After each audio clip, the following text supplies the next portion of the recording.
We are the closest community. Closest community. I'm not just talking native. Any community in the United States to an operating nuclear plant and its storage of spent nuclear fuel. The community in question is Prairie Island Indian Community, a federally recognized tribe which is located on an island in the Mississippi River, also known as Hahawakpa or Wakpatanka in the Dakota language. Today, Prairie Island Indian Community has more than 1,000 enrolled members. As descendants of the Badea Wakantua band of eastern Dakota, their history on Prairie Island goes back many generations. But in the past 50 years, the community has had to contend with a new interloper to their lands, the Prairie Island Nuclear Generating Plant, which lies fewer than 700 yards away. Prairie Island Indian Community does not own the nuclear plant. They don't even receive electricity from it. Instead, Xcel Energy, Minnesota's largest utility, owns the 1,100 megawatt nuclear plant, using it to generate power for customers elsewhere in the state. Though the power leaves the community, the nuclear waste remains on Prairie Island, stored above ground in large metal containers that tower over any person standing nearby. How the Prairie Island Indian Community was made to share Prairie Island with the nuclear plant and spent nuclear fuel is a story of broken promises and environmental injustice. But it is also a story of community resistance and resilience. This 3-episode series traces that story, examining how powerful players from the electric utility to state and federal policymakers sited the plant and its waste right next door to Prairie Island Indian Community, and also how tribal members and their allies have stood up for their rights, in the process, growing a clean energy future for the community and Minnesota as a whole. In this first episode, we take a look at the early history of Prairie Island Indian Community and the construction of the Prairie Island nuclear plant, setting the stage for future fights over on-site storage of spent nuclear fuel and the community's renewable energy goals. Before we begin, please be aware that this episode mentions events related to the United States genocide and killing of Indigenous peoples. I'm John Farrell, Director of the Energy Democracy Initiative at the Institute for Local Self-Reliance, and this is Episode 1 in our 3-part series, 700 Yards, How a Native Nation Resisted the Nuclear Plant Next Door. It's a production of Local Energy Rules, a bi-weekly podcast about monopoly power, energy democracy, and how communities can take charge to transform the energy system. The voice you heard at the start of this episode belongs to Prairie Island Indian Community Councilmember Michael Childs Jr. His earliest recollections of Prairie Island include the nuclear plant. I was born in Minneapolis, lived there till I was about 10, and then we moved to Prairie Island. And I mean, you can't miss the plant. Even though I didn't live down here till I was 10, we visited Prairie Island almost weekly on the weekends. So, I mean, it's been there ever since I can remember. I was about 5 when, I was born in 1968. So 73, 74, I was like 5, 6 years old. So, all my memories have included the plant. He knew relatives and other community members who worked at the nuclear generating plant, and he later ended up working there for 12 years. My first degree was in computer and consumer electronics back in the late 80s. That gave me an opportunity to work for Xcel Energy.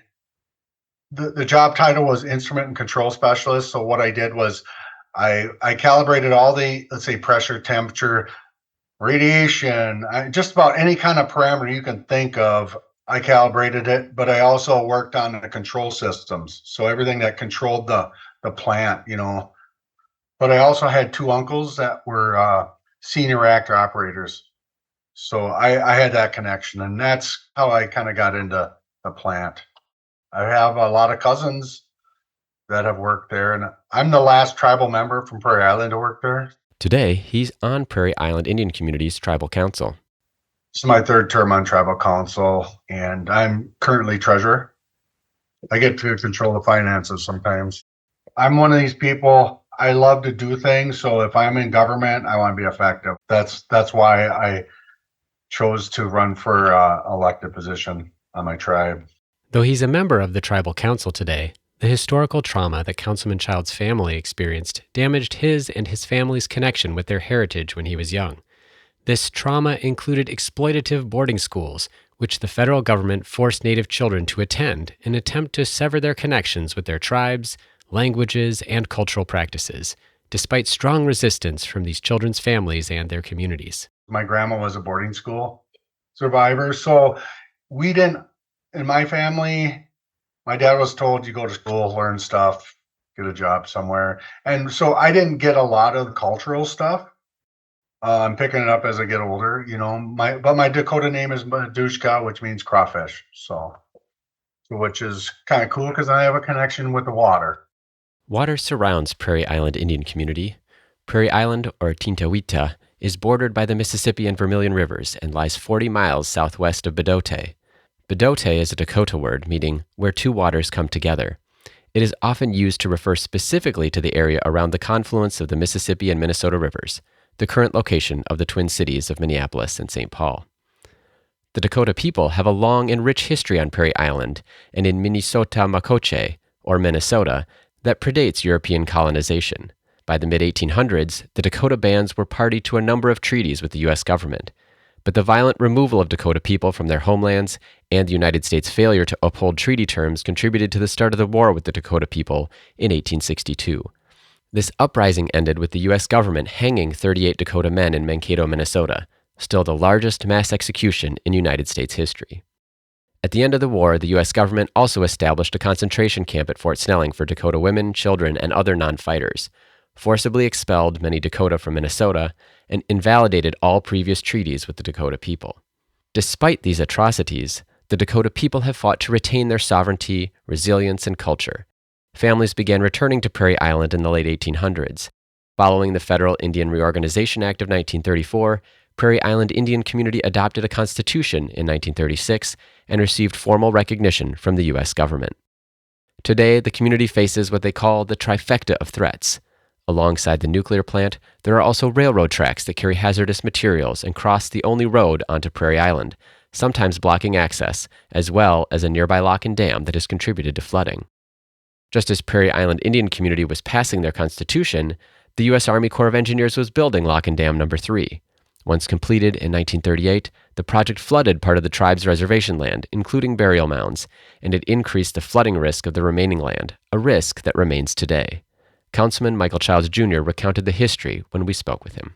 So right after we approved our Constitution, 1936, right, the lock and dam's being completed. There's all these promises of land, you know, and then some of it's flooded. You know, we call what we have parcel D, that's flooded, right? Well, they promised land and they flood it, right? So, and then the lock and dam with climate change or whatever's going on in the environment, we have more flooding, right? And we've seen flooding all the way into the fall now. The presence of the railroad also poses threats to the community. The railroad track is a main artery for Bakken crude, right? It's hazardous material, very flammable. You know, it also cuts off access to our islands. Without the lock and dam and without the railroad, there probably wouldn't have been a nuclear plant because you wouldn't have sited a plant there without a railroad or water source, right?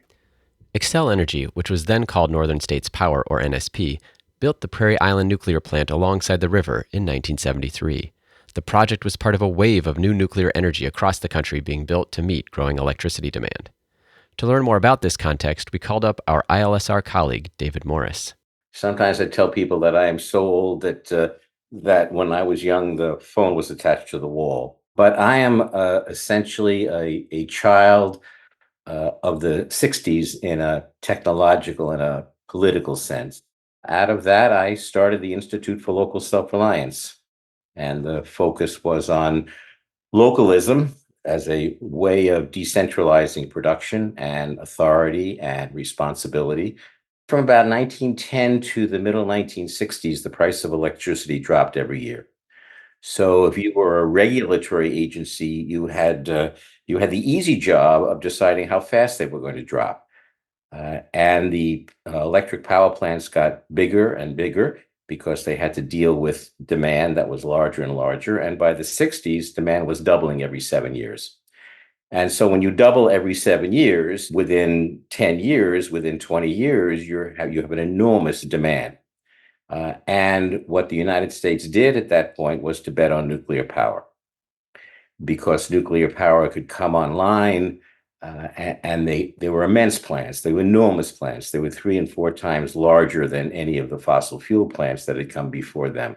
In the 1960s, you had NSP apply for the right to build a nuclear plant. along with several hundred other utilities around the country, a short distance from the tribe. When NSP began construction of the Prairie Island nuclear generating plant, it didn't consult the tribal government next door.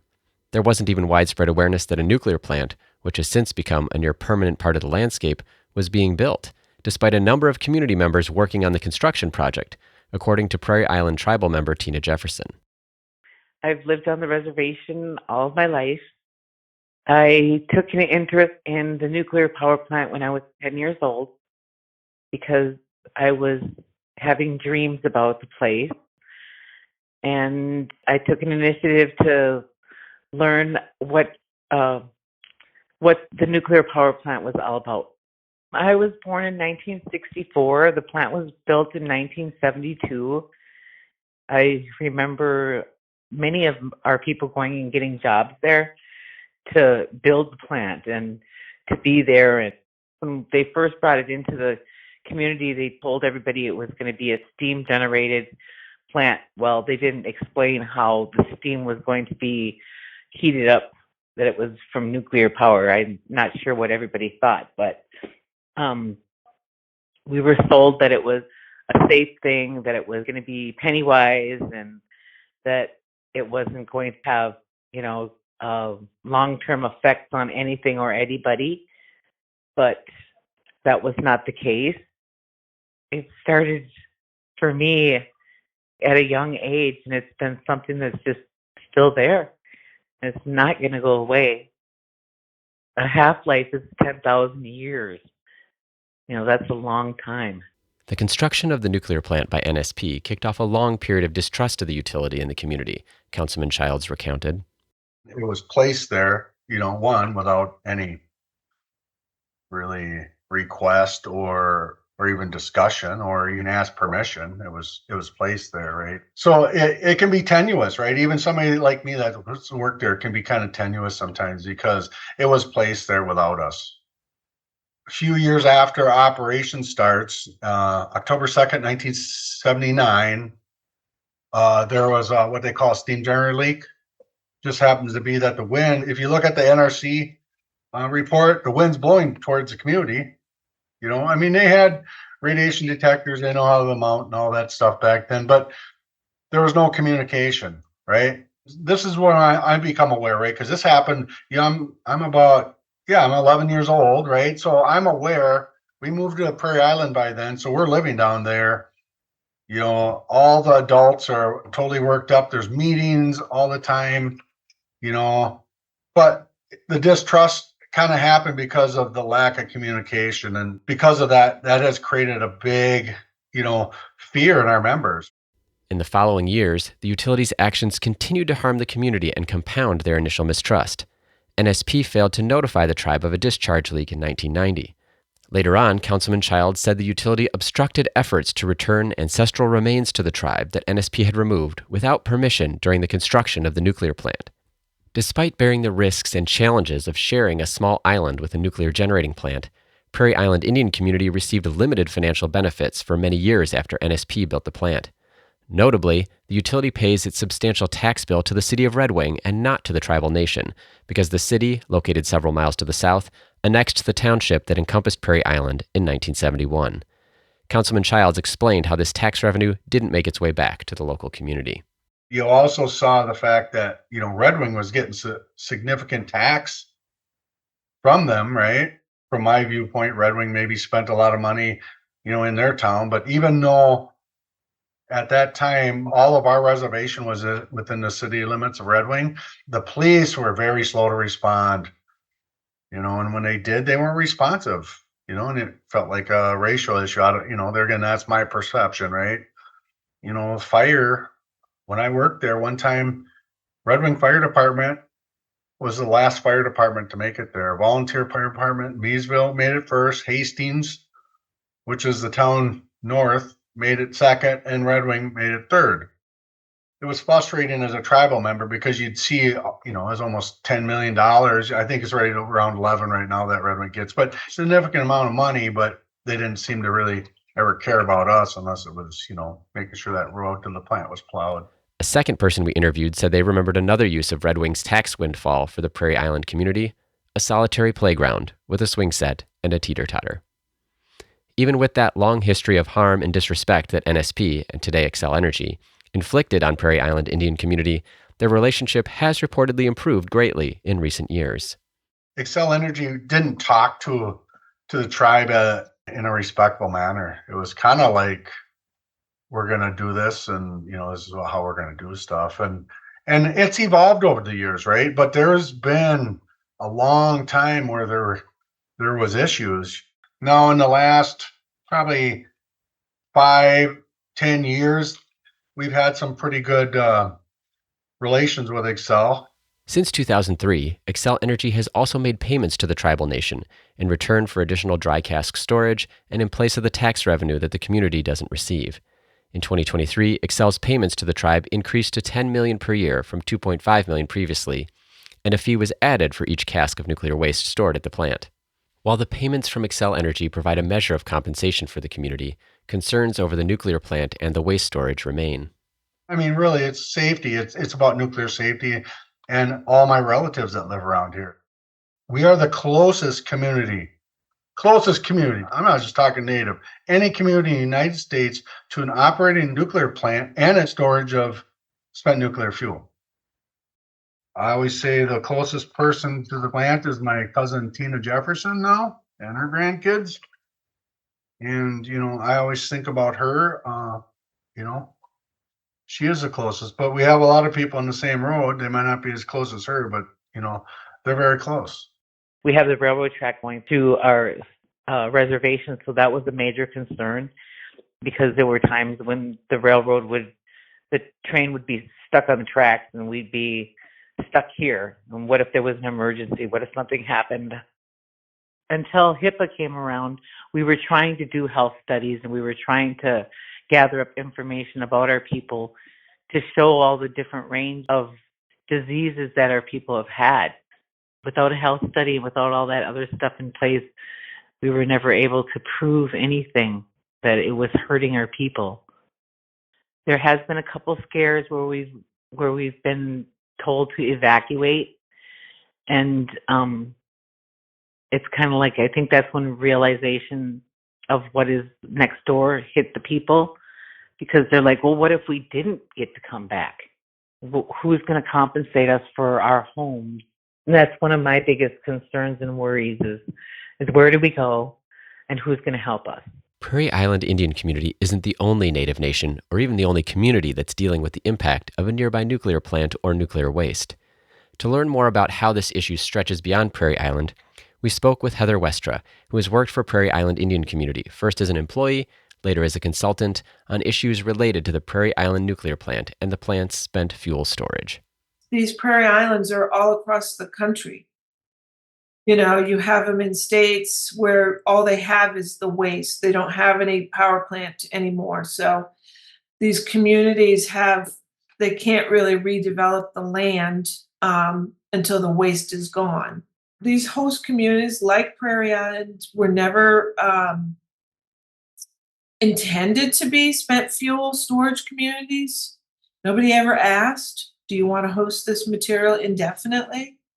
Right next to your homes, right next to your church, right next to your community center? And that's the problem. There are 54 operating nuclear power plants today across 28 states, as well as others that have since shut down. Each site with its own host community living near the plant and its spent fuel. Like Prairie Island, nuclear generating plants are typically built in rural areas near water. Though host communities may receive jobs or tax revenue from operating nuclear plants, they also live with the risk that an accident or negligence at the plant could harm their environment and health.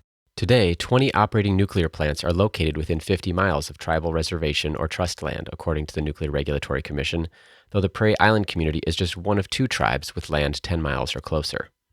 In addition to the nuclear plants, many more Native nations and indigenous peoples are impacted by other aspects of nuclear development. This includes extensive uranium mining on Diné lands in Navajo Nation, the removal of Yakama Nation peoples and contamination of their land from plutonium production, and nuclear weapons testing on the Marshall Islands. The U.S. government has also tested nuclear weapons and pursued a potential site for a national nuclear waste repository on unceded Western Shoshone land.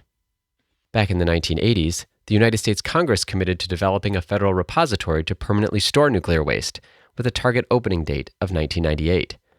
A potential site at Yucca Mountain on western Shoshone land in Nevada was identified, and customers of utility companies with nuclear plants have paid tens of billions of dollars into a federal nuclear waste fund over the years. But a federal disposal facility has never been built, leaving nuclear plants and the nearby communities with nowhere to send the waste. The reason why there's on-site storage at every plant, not just the Prairie Island plant, but every plant in the nation, is because we have no national disposal facility for this material. So the utilities have had to sue the federal government for breach of contract. And they've paid out judgments to the tune of almost $11 billion already in judgments. And the estimates for the outstanding liability is estimated between $34 to $41 billion. And that's a lot of money. That's money that could be used to build schools, roads, new water systems, all kinds of infrastructure. This failure to develop a site for long-term nuclear waste storage and the refusal of the federal government and electric utilities to properly consult Native nations are continuations of prior broken promises and the trampling of tribal sovereignty. Despite this legacy, the people of Prairie Island Indian Community have continued to advocate for themselves. The main area of concern always has been is making sure that the tribe is at the table. Whenever the issue is discussed, whenever any decision is being made, be it with state regulators, federal regulators, anybody in a position of authority, just making sure that the tribe's voice was being heard, I think has been the most important part of my job. And I think that the tribe needs to be commended for the amount of work it does on this issue at a national level, using its own resources to be part of the national dialogue, to be part of a number of groups working on a solution. It's easy to say, well, life would be a lot easier for the tribe if the plant wasn't there, right? It's easy to say, well, it never should have been built. But it's there. It was built. And it remains a source of concern for community members every day. Because of concerns over what could happen to the community if something were to go wrong at the nuclear plant, the tribe has used some of the compensation they've received over the years to purchase land farther away from Prairie Island and the nuclear plant. However, Tina Jefferson explained that this solution isn't ideal. They did buy land in Rochester, which is called Elk Run. That's 1,000 acres. But when we ultimately talked about it before, if we were going to relocate, we would want to be relocated somewhere where we have something like what we have here.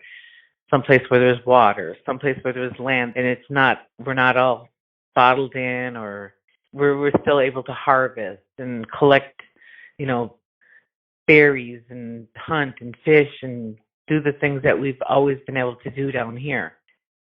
I mean, obviously our casino is here, and that's not something that anybody's going to let us just move. That's our livelihood.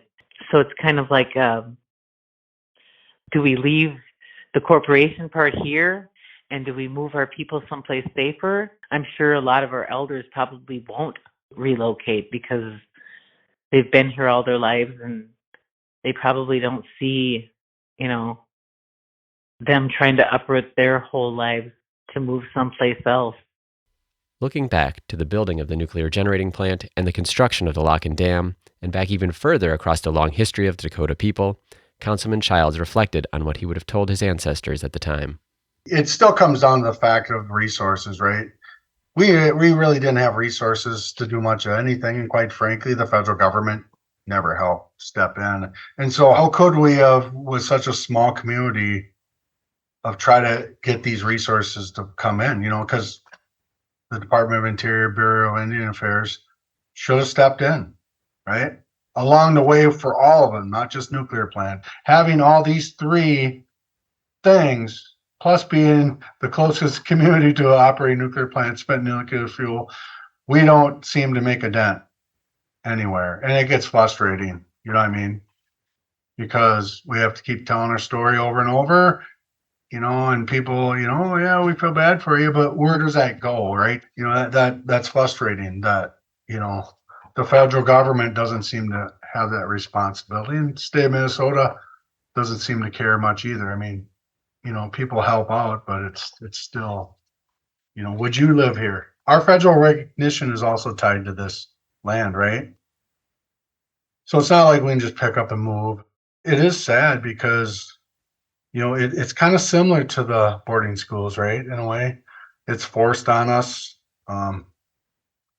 And there's not much respect being given. So I think if I could do something, I would tell them this is our treaty rights. Contrary to popular belief in Minnesota, not all Dakota were exiled out of Minnesota. We're proof of that, right? We're one of the 4 Dakota tribes that are proof of that. So I won't get into that history, but we are legally here. We're not exiled. We retain treaty rights. And according to them treaty rights, they should have consulted with us. And we should have been the ones to make that decision. And I think that's what I would tell people if I could travel back in time, my own people. You do have them treaty rights, and here they are. I'm starting to know more and more all the time, but here's where we start.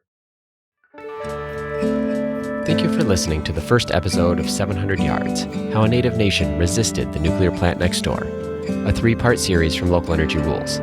In the next episode, we're going to take a closer look at a state law from the early 1990s that managed to kickstart the renewable energy transition in Minnesota, but at the cost of greenlighting a growing and essentially permanent pile of spent nuclear fuel on Prairie Island. For more content and information related to today's episode, please check out the accompanying story map. A link to this page is in the show notes. A quick note on the language we used in this episode. We use the word tribe as well as the term Indian in the context of Prairie Island Indian Community's federally recognized name. European colonial powers developed these terms to otherize and subjugate Native peoples, and they can be used today to diminish the sovereignty of Native nations. We opted to use these terms in the podcast because of the context in which they are used and because many Native and non-Native people continue to use these words. We acknowledge that this is an imperfect decision. Katie Kienbaum produced 700 Yards with assistance from Joe Green. Local Energy Rules is produced by me and Maria McCoy. Editing, music, and sound production is by Andrew Frank. Thank you to everyone we interviewed or who otherwise helped us put this series together, including Michael Childs, Tina Jefferson, Andrea Zimmerman, Heather Westra, Eric Pelley, George Crocker, Rick Duncan, David Morris, Kate Taylor-Mighty, and John Bailey. ILSR's offices are located on land that was and is stewarded by Indigenous peoples. This includes an office in the traditional territory of the Dakota people in what is also known as Minneapolis, an office in the traditional territory of the Wabanaki Confederacy, which currently comprises the Punawapskawi, Pescatamookadi, Wolastoqua, Abenaki, and Mi'kmaq nations, in what is also known as Portland, Maine. ILSR's hometown is in the traditional territory of the Nacotchtank or Anacostan and Piscataway peoples, in what is also known as Washington, D.C. ILSR recognizes, supports, and advocates for the sovereignty of Native nations. Tune back in to Local Energy Rules every 2 weeks to hear more powerful stories of communities taking on concentrated power to transform the energy system. Until next time, keep your energy local, and thanks for listening.